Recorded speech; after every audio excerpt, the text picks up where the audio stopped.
Lou Thesz faithfully defended his World Heavyweight Championship. Rogers strut. Kowalski's got him right where he wants him.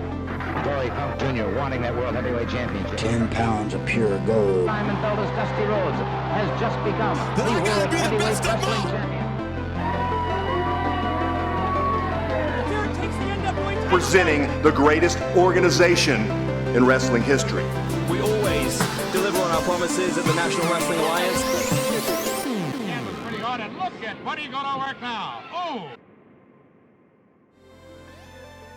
Hey everybody, it's Durger time. Thank you for joining me once again for another episode of NWA, the Dynasty.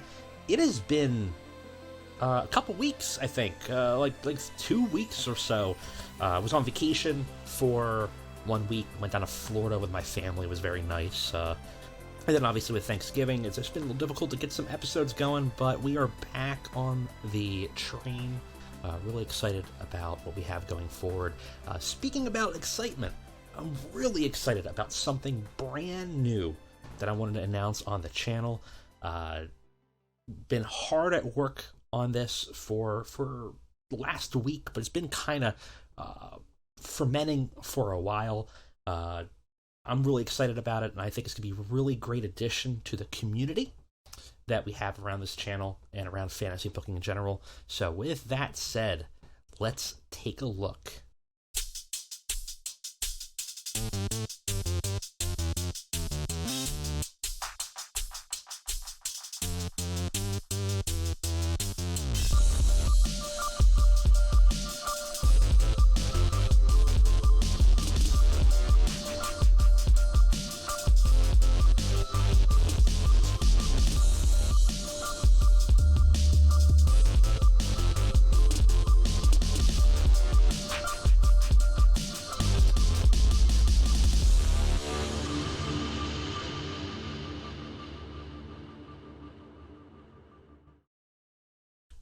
That's right, guys. Brand new Discord built from the ground up is live right now. I've had some beta testers in there for the last couple days, getting some of the kinks out. We have a lot of bots. We have more stuff to come in there, but I'm really happy with the progress on it, and I think it's going to be a really great addition to the community to make a positive community around pro wrestling and fantasy booking. So if you are interested in joining people for, watch alongs, for live show chat, for, again, talking positively about pro wrestling, because that's a thing we love, and getting away from some of the negativity that you see online, and sharing your fantasy booking stuff, and having your own threads that you can kind of show what you're working on, TEW or Pro Wrestling Sim or wherever you fantasy book, making predictions and bets and all crazy stuff that we have in store for you, as well as just kind of communicating with us, me directly, communicating with the other members of the community, and, just sharing our love for wrestling and fantasy booking, and obviously kind of building a community around this channel. I'm really excited about it. We've had a Discord before, but I needed to build something better from the ground up because, frankly, it got so big that I initially made it for like 5 people, and it was just sort of this dinky thing, and then I realized that we really needed to expand and get serious, so I put a lot of work in building the best one we can have, and honestly, frankly, I think it might be one of the best active Discords for fantasy booking out there. I'm really excited about it, or at least it will be. I truly think so. So if you want to join, the link's in the description already. You can find it right there. Join. It's going to be a blast. You're going to love it. With that all out of the way, let's go ahead and get to our next show. But before that, the news. So what's going on in the world here? Vita Scott retired. Our last show had gotten a pretty good reception, and then Noah in Japan is just skyrocketing, which is pretty cool to see. We do have a bunch of morale issues, but that's to be expected for us here. And of course, our money situation is not great. Our last show, to kind of get a little bit of a recap here, let's go ahead and get to our show history and just take a look and see what the last show was to remind you, because we had a big crazy thing happen, which was essentially a top competitor of Dragon Gate, Yamato, took Cody's belt, which was kind of insane. So we did say that was going to happen. I didn't expect it to be the main title and off of Cody. I expected our tag titles at some point. I might need to go in and tweak it a little bit because I don't want that to happen that often. And, we got to take a look at that. But it's still pretty damn cool. So the changes a lot of stuff for Wrestling Woodstock as we go in, but it's going to be pretty neat. So I'm pretty excited to see about that. Otherwise, we had some more developments with Pillman and Brock Anderson, more fallout between that relationship kind of breaking apart. We have Ted DiBiase Jr. Joining forces with Cody. We had Jade Cargill and Allison Kay kind of having a little bit of an eyeball off there, and the Bloodline getting their revenge on the Von Erichs. So a bunch of stuff going on. Obviously, our international title being revealed. That's going to be challenged for at the Wrestling Woodstock pay-per-view in 25 days. So a lot of cool stuff happening there. We still have to do some backstage modifications of things, so I haven't done a lot of that yet, but we will get to fixing some people's stats and things like that. Probably the stats I'll probably do in between the cut here, but we also have to remove Impact from the Forbidden Door Alliance because they shouldn't be, and then maybe shoot our shot and see if we can get Impact or TNA into the fold to become an NWA Alliance member. So something we have to look at. But with that all said, let's go ahead and let's move on to our next show.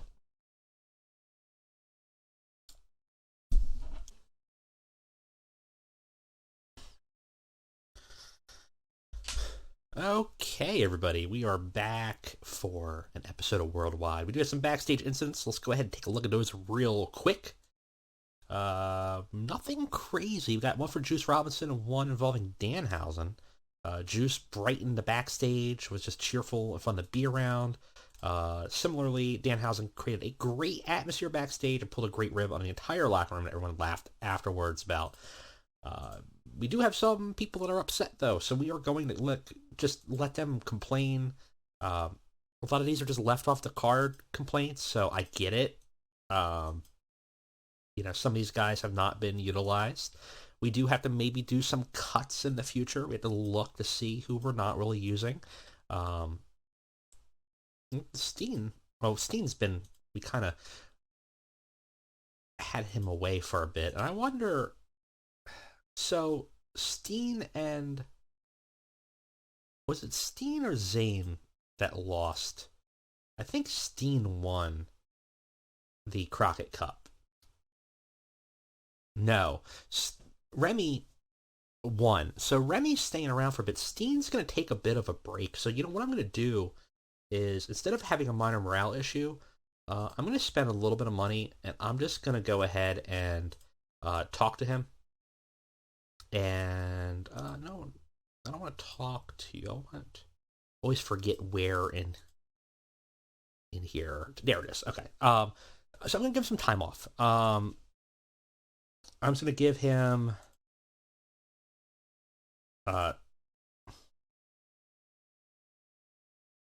let's say 3 weeks paid time off. That's just to cool him down a little bit, because we're not going to utilize him, so I don't necessarily want him to, can I get workers?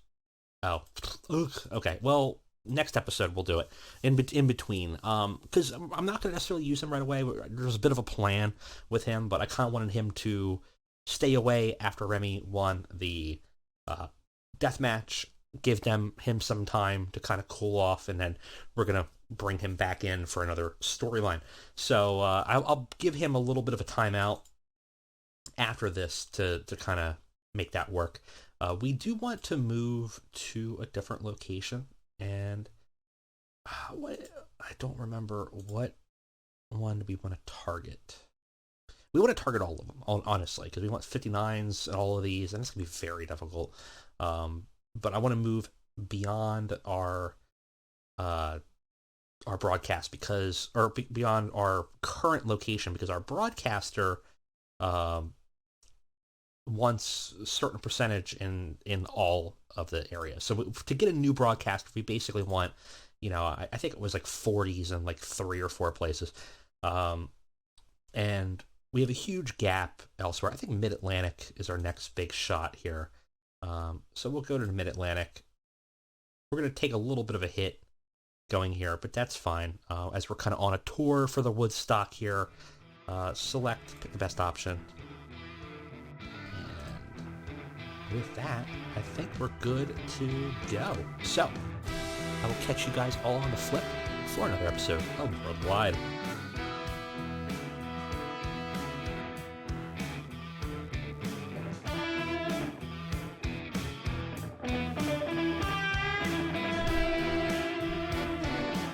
Alright guys, we are back with a full 125-minute show, 2 pre-show matches.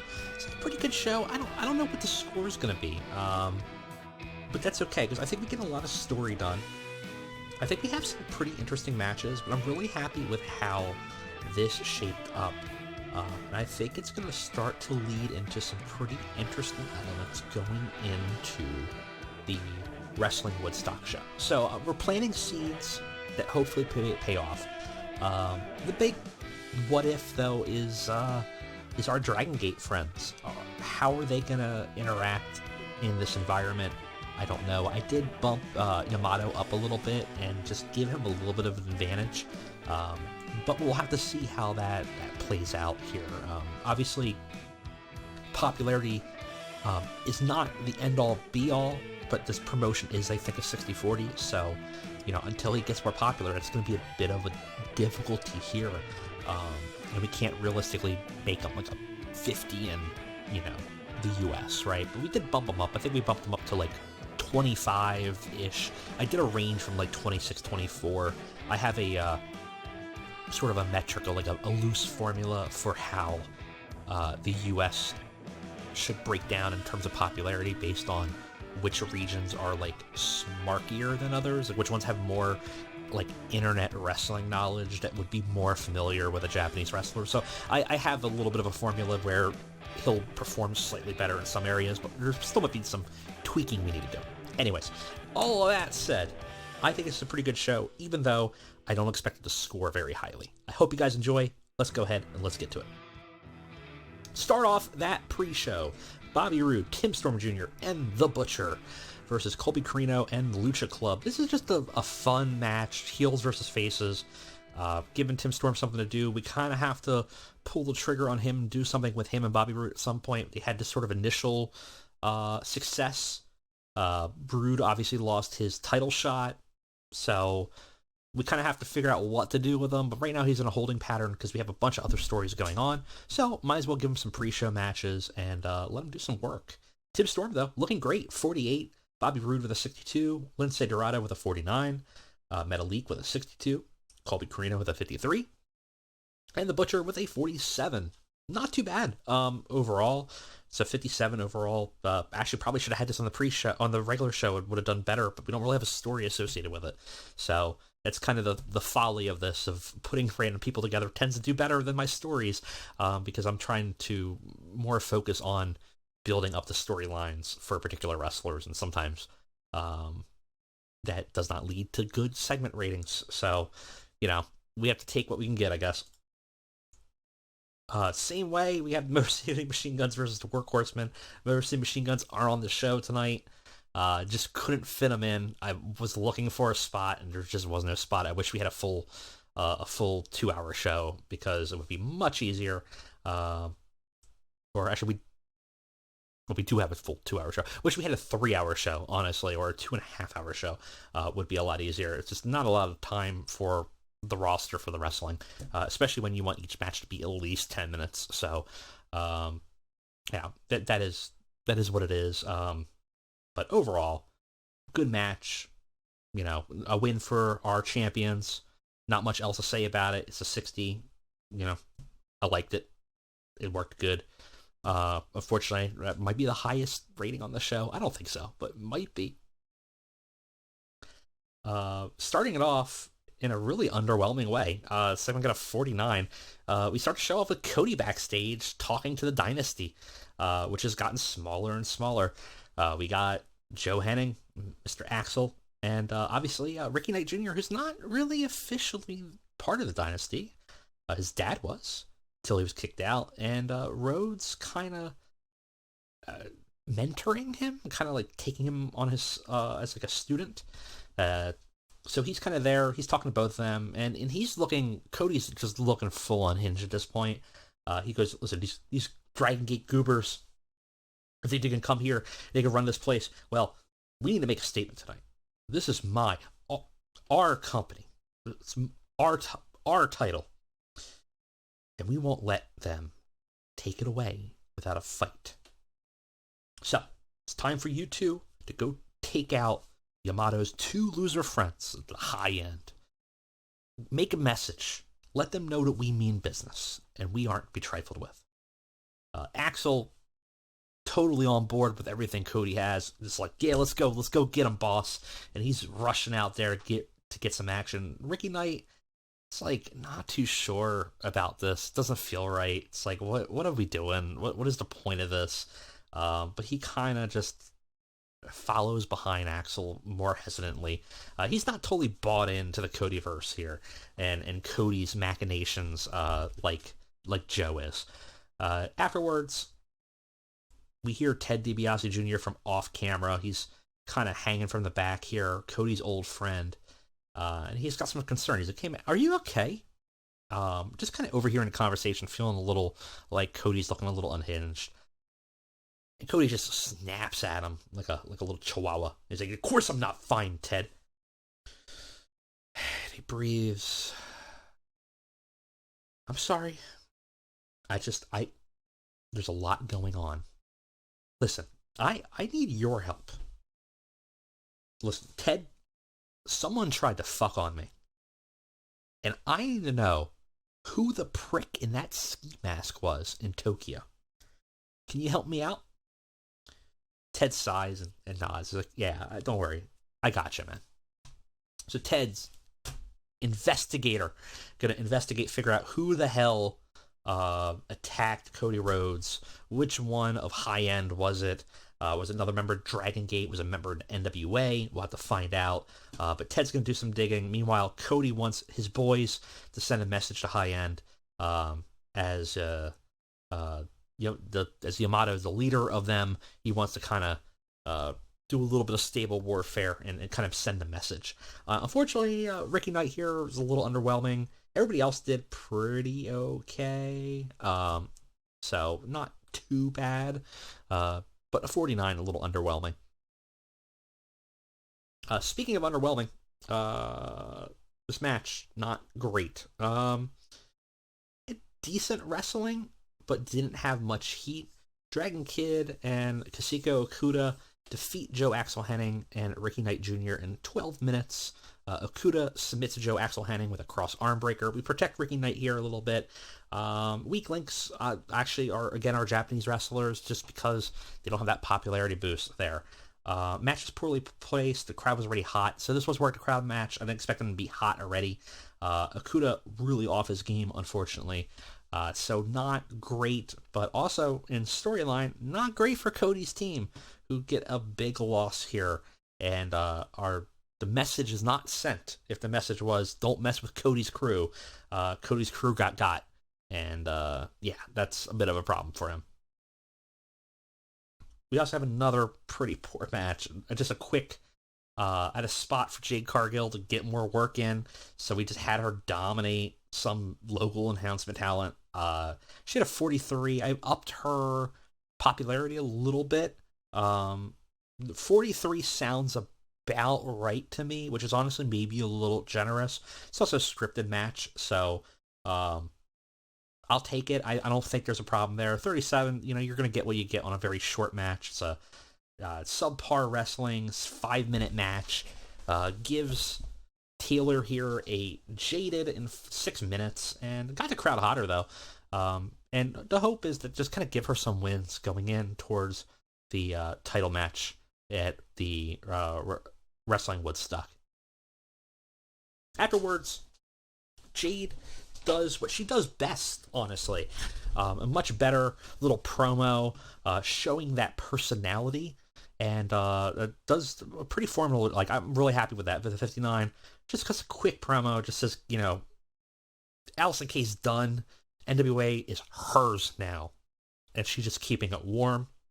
Throws the mic down and walks away with that swagger that makes Jade so interesting, despite maybe being a little bit of an underwhelming physical wrestler. Certainly has the presence of a champion, and that's what we're trying to leverage here, and we do so, I think, successfully. A weirdly poor match. Also, I expected this to be a little bit higher. I expected this to be mid-50s.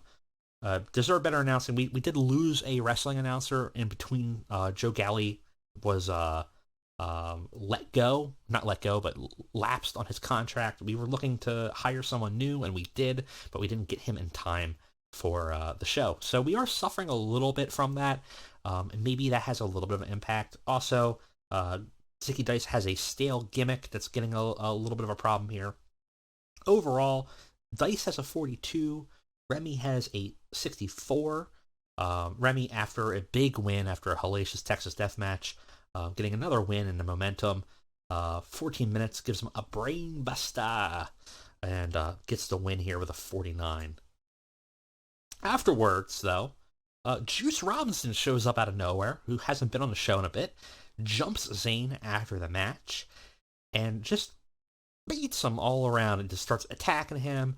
Zayn cannot get any footing, and eventually Juice Robinson just grabs a sock full of quarters and just starts beating the crap out of Remy Zayn. Leaves him on the ground and walks away, not laughing, not like this sort of goofy, unhinged Juice Robinson, kind of like a really determined Juice Robinson. And Kathy Kelly is seen going from ringside over to the back, looking to get a quick interview, because what the hell just happened? This does very well. We start a storyline, a Remy in a hard place, and start a feud between Juice Robinson and Remy Zayn. So going to be an interesting short little feud here, and hopefully we'll find out more about what caused Juice Robinson to attack Remy for that reason. Afterwards, the cameras follow up and say, the commentary is that we have something else happen. We have another match coming up, but something else is happening backstage, guys. As we kind of clean this up, the cameras rush backstage. There's a brawl that's been broken out, and we see, as the cameras get there, Jacob Fatu's mid-throw and is just tossing Ricky Starks like a sack of potatoes against the wall in the catering area. The two were just brawling back and forth for a couple minutes here through the cafeteria using various catering equipment. There's pots and pans getting tossed. There's ladles being whipped at people. Ricky is getting the worst of it very clearly, and he definitely gets the worst of it after he's tossed onto the sort of the hot plate table, the one that you have for catering, that you would kind of have someone give you food. It gets knocked over. He's careened over it, and he takes the table with him. The food splashing down on him, hot liquids and various other elements kind of scattered around, both on him, causing burns and splattering across the ground. The audience, though, we kind of hear the crowd gasp as Fatu just takes it too far.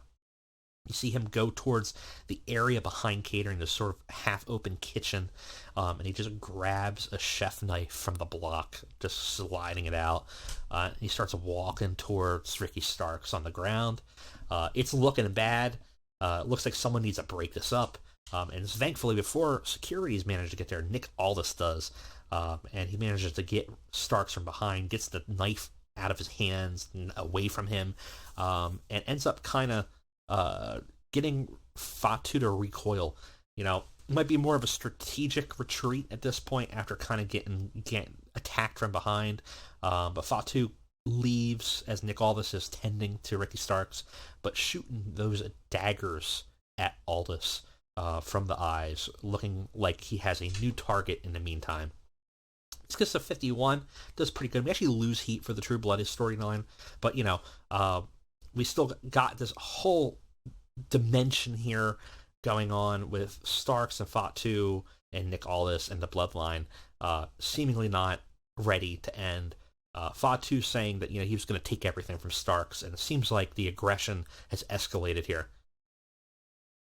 Speaking of weird escalation, Pillman Jr.'s got a odd video vignette. This does very well, actually, way better than I thought it would. But we built Pillman up very nicely. It's a pre-recorded message showing various footage of him and Brock Anderson.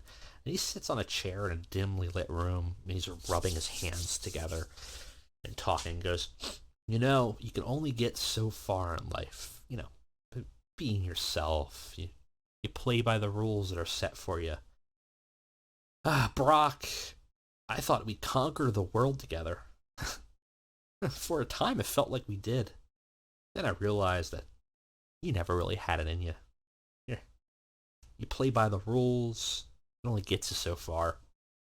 You rest on those laurels. Well, we see where it got us eventually. I liked you, but sometimes there's times that we have to prove a point. And sometimes being yourself isn't enough. You got to become more. And honestly, I think I could take you there, Brock. So, Pillman getting a little unhinged here. It's interesting. It seems like he's not mad necessarily at Brock. It almost sounds like he kind of just wants to bring an edge out of him, and it's all gonna be okay. Obviously, Brock's probably not feeling that way. He's probably get the hell away from me, you crazy person. But Pillman's gone full loose cannon here. Something snapped in him. That loss kind of triggered him, and he sees himself as sort of a therapy session for Brock Anderson. I'll bring your dad out. This loss brought my dad out of me, and I'll bring your dad out of you. He's doing it in the kindness of his own heart, right? So kind of a interesting, weird element here. Pillman's still foreshadowing heel turn. I gotta switch it so that we actually get the heel turn happening. I forgot to put it in here. So I'll have to remember the next thing, but he should be a heel at this point because the two of them are going to be going at it. But overall, pretty good. A decent match here coming in with Kylie Rae and Allie Katch. It's a 10-minute match. Kylie Rae defeats Allie Katch in 10 minutes with a crossface. Kylie only had a 39, which is kind of weird, and Allie Katch had a 47.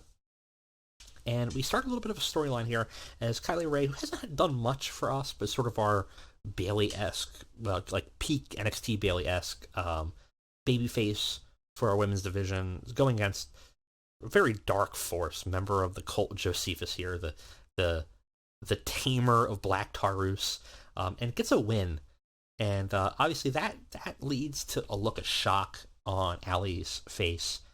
She's wiping blood from her lips after kind of getting bopped pretty hard during the match, and there's a sense of intention and intensity as she kind of stares at Kylie as she slowly walks away. Seems like she has plans for her. Perhaps she's going to bring the cult to test Kylie, test her spirit. Perhaps she's just upset about the loss. We will have to see, but there's clearly something brewing between the two of them. So, pretty good there. 46 is not too bad, but we start another storyline here, this time with Kylie and Allie, as we kind of build up a little bit of a feud here going forward. And then we have a backstage interview. It does pretty well. Kathy Kelly gets a hold of Juice Robinson, who's backstage following the attack earlier in the day. She finally gets a chance to ask him, like, why did you do that? What happened? He has a very peculiar answer. And he goes to Kathy, January 11th, 2013. He quips, unrolling the wrist tape as he looks mad behind the eyes. She goes, oh, what? Just very confused. And he goes, no, 1/11/13, Tampa, Florida. You see, me and the generic one here, we were different people back then. One star was on the rise, and the other in the mud. We were in a #1 contendership match on a house show. A house show, Kathy. Not even a real match. They wouldn't even put me on TV anymore. Well, Remy won, and, well, the rest was history. Revolution, baby. Well, since then, I've done some digging. A little bit of growing, but I can't stop thinking, what if I won that match? What if I had been next, Kathy? Would I have been the chosen one? Well, it doesn't matter now, does it? Because that star fell back to earth. All that opportunity squandered. While I had to crawl back from the dirt to the ground. Now we stand on equal footing. Let's think it's time to see, now that we've grown into two different people. Would it have been different now if that match had happened? Huh? Huh, Kathy? Yeah.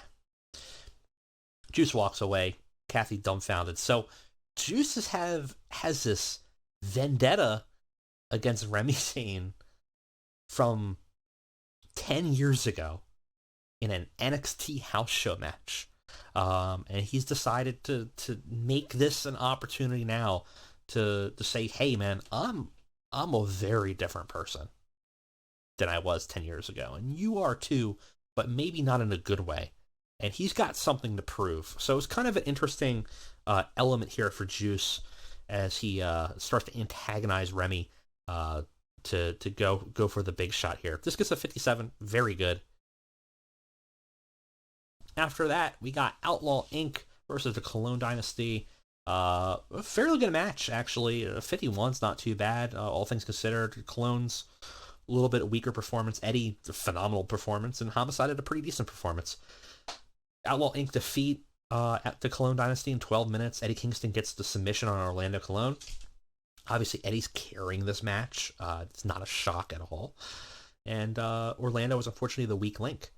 But overall, pretty good. Eddie does have a stale gimmick, so we got to kind of tweak it a little bit and look at that. But his performance really stood out. Afterwards, Eddie gets a mic, and he cuts the match. Now, it's important to remember, too, during this promo, that Eddie does have a title shot as well that he can reclaim at any time. So, you know, he's a little mad here, but, you know, he does have an opportunity. But it's more about sort of position, I think. He's looking out to the crowd and goes, can I be real with you all? Losing those champion shots months ago, that did something to me, man. I was like, do I not have it anymore? Because I could feel it. I'm getting older. I'm getting slower. I could feel those knees buckle and the crack and my body don't want to get up no more. I can feel it. And I've kind of waited on the sidelines looking for an opportunity that never came. And I got hungry. And I won the lucky #7 brawl the other week. I got a title shot for television of my choice at any time. But it's not enough. So I'm hungry and I'm angry. Homicide here, my friend. He's hungry and angry. So I'm angry about a lot of things, though. I'm angry that, a punk-ass loser like Cody was our champion for so long. I'm angry that every opportunity seemed to come, go by, and I'm angry that people in the locker room, the younger kids, they don't come around no more, ask for advice. Because you see, in life, you either make your shot or you sit on the sidelines. Me and my boy Homicide here, we're sick of sitting on the sidelines. So if we're going to grind, I'm going to challenge for the television championship. Homicide and I, though, we're going to keep climbing to the top of the tag team scene. And we're going to take it all. You name a belt, and we're going to have it. So, Kingston and Homicide, also looking to kind of rebuild the tag team scene here. Looking to get out there and challenge for the titles. Looking to challenge Motor City Machine Guns, probably. Kind of building up towards that. It's a 48. We start a new storyline for them. It's kind of interesting one because, like I said, I do have a title shot for Eddie, but I kind of want to do something with him and Homicide. So I thought this was an interesting opportunity. The television championship match is any time of his choosing. Basically, he gets to call. Like, it's not like a Money in the Bank where he could come run in and cash it in, but he kind of make the challenge at any time. Like, hey, I'm coming for this title, and then you have 30 days to prepare, right? And I get to name the match type. So while Ricky and Jacob are kind of doing this dance, that's kind of a little bit on the back burner. So because it's on the back burner, I want Eddie and Homicide something to do. They're going to be starting to challenge for the tag titles. So I thought it'd be an interesting thing to kind of build them back up because we haven't utilized Eddie in a bit. And certainly Homicide we haven't used in a bit. So it's a good opportunity to round them up and round out the tag scene a little bit. Overall, the segment does fine. Does okay. Can't complain about it. In our main event, we have our NWA World's Heavyweight Champion, Yamato, versus Samurai Del Sol. I thought this would be an interesting matchup, and again, just to kind of show him off. It does really well. This is a really good match. Now, this was a high-flying match, which Yamato's a Japanese high flyer, so Samurai Del Sol seemed like a good opportunity to put them together and do something cool. Yamato defeats Samurai Del Sol in 14 minutes. This was also a big deal because Samurai Del Sol is much more popular in America, so his popularity and his position on our card is much higher.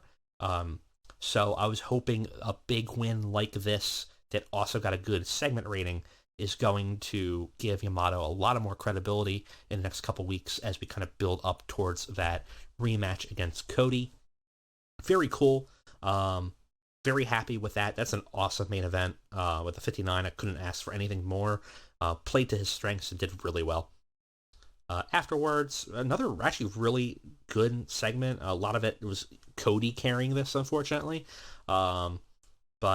And Yamato doesn't have a ability to speak English very well, and that definitely hurt him, but he still was able to kind of perform here.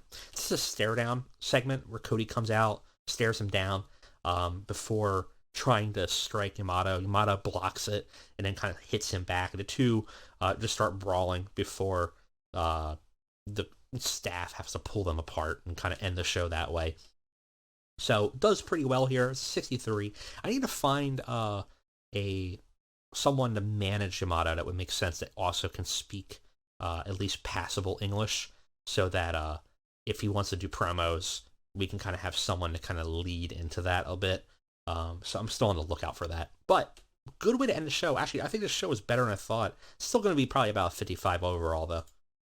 53. We're going to lose those points because we do have a penalty for the regional battles and then also all these production penalties. But overall, not too bad.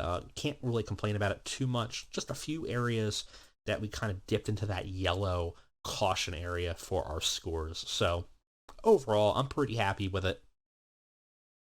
Got a bunch of news going on here. It looks like WWE is at war with New Japan, which is interesting. Suzuki's working in Noah. So New Japan of America going to war actually as well. So a whole bunch of drama there going on. our show said that it was really well. Reception was excellent, so that is very good.